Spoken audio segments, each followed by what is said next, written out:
മണ്ണിടിച്ചിലുണ്ടായ താമരശ്ശേരി ചുരത്തിൽ പരിശോധന നടത്തി കോഴിക്കോട് കളക്ടർ സ്നേഹിതൻ കുമാർ സിംഗ്. പൊതുമരാമത്ത് റവന്യൂ ഉദ്യോഗസ്ഥർക്കൊപ്പമാണ് കളക്ടർ ചുരത്തിലെത്തി പരിശോധന നടത്തിയത്. PWD, ജിയോളജി വകുപ്പ് ഉൾപ്പെടെ കഴിഞ്ഞ ദിവസം സ്ഥലത്ത് പരിശോധന നടത്തിയിരുന്നുവെന്നും കൂടുതൽ പരിശോധനകൾ ആവശ്യമാണെന്നും കളക്ടർ അറിയിച്ചു. ഭാരം കൂടിയ വാഹനങ്ങളും ബസ്സുകളും ഇപ്പോൾ കടത്തിവിടുന്നില്ല. സോയിൽ സർവേയും ജിയോളജി വിഭാഗത്തിന്റെ പരിശോധനയും നടത്തിയ ശേഷം ഉച്ചകഴിഞ്ഞ് മറ്റു വാഹനങ്ങൾ കടത്തിവിടുന്ന കാര്യം പരിശോധിക്കുമെന്നും കളക്ടർ വ്യക്തമാക്കി. നിലവിൽ ചുരം റോഡുകൾ വഴി ചെറുവാഹനങ്ങൾ ഒറ്റവരിയായി കടത്തിവിടാനാണ് തീരുമാനം. കോഴിക്കോട് കളക്ടറുടെ അധ്യക്ഷതയിൽ ചേർന്ന ജില്ലാ ദുരന്ത നിവാരണ അതോറിറ്റിയുടേതാണ് തീരുമാനം. ബസ്സും ലോറിയും ഉൾപ്പെടെയുള്ള വലിയ വാഹനങ്ങൾ കടത്തിവിടില്ല.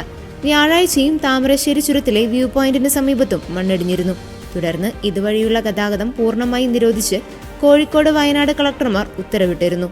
എന്നാൽ രാത്രി ചേർന്ന യോഗത്തിന് ശേഷമാണ് കോഴിക്കോട് കളക്ടർ നിയന്ത്രണം ഭാഗികമായി പിൻവലിച്ചത്. നേരത്തെ റവന്യൂ മന്ത്രി കെ രാജൻ കോഴിക്കോട്, വയനാട് കളക്ടർമാരുടെയും ഉന്നത ഉദ്യോഗസ്ഥരുടെയും ഓൺലൈൻ യോഗം വിളിച്ച് സ്ഥിതിഗതികൾ വിലയിരുത്തിയിരുന്നു. ചുരത്തിൽ വ്യൂ പോയിന്റിന് സമീപം ചൊവ്വാഴ്ച രാത്രി കൂറ്റൻ പാറക്കെട്ടും മണ്ണും മരങ്ങളുമെല്ലാം ഇടിഞ്ഞു വീണതിനെ തുടർന്ന് നിലച്ച ഗതാഗതം ബുധനാഴ്ച രാത്രി ഭാഗികമായി പുനഃസ്ഥാപിച്ചിരുന്നു. എന്നാൽ വീണ്ടും മണ്ണിടിച്ചിൽ സാധ്യതയുണ്ടെന്ന് വിദഗ്ധ സംഘത്തിന്റെ റിപ്പോർട്ടുണ്ടായിരുന്നു. മണ്ണിടിഞ്ഞ പ്രദേശത്ത് ജിയോളജി, മൺ സുരക്ഷാ വകുപ്പുകൾ സംയുക്ത പരിശോധന നടത്തിയിരുന്നു. മേഖലയിലെ ദ്രവിച്ച പാറകളാണ് അപകടകരമായ രീതിയിൽ താഴേക്ക് പൊട്ടിയിറങ്ങിയത്. ഏകദേശം 30 മീറ്ററോളം ഉയരത്തിൽ നിന്നാണ് പാറയും മണ്ണും മരങ്ങളും ഒലിച്ചിറങ്ങിയത്. അതേസമയം പോലീസ്, ഫയർഫോഴ്സ്, ചുരം സംരക്ഷക സമിതി, മറ്റു സന്നദ്ധ സംഘടനകൾ തുടങ്ങിയവരുടെ പ്രവർത്തനങ്ങൾ ഇപ്പോഴും ചുരം റോഡിൽ പ്രവർത്തനനിരതരാണ്.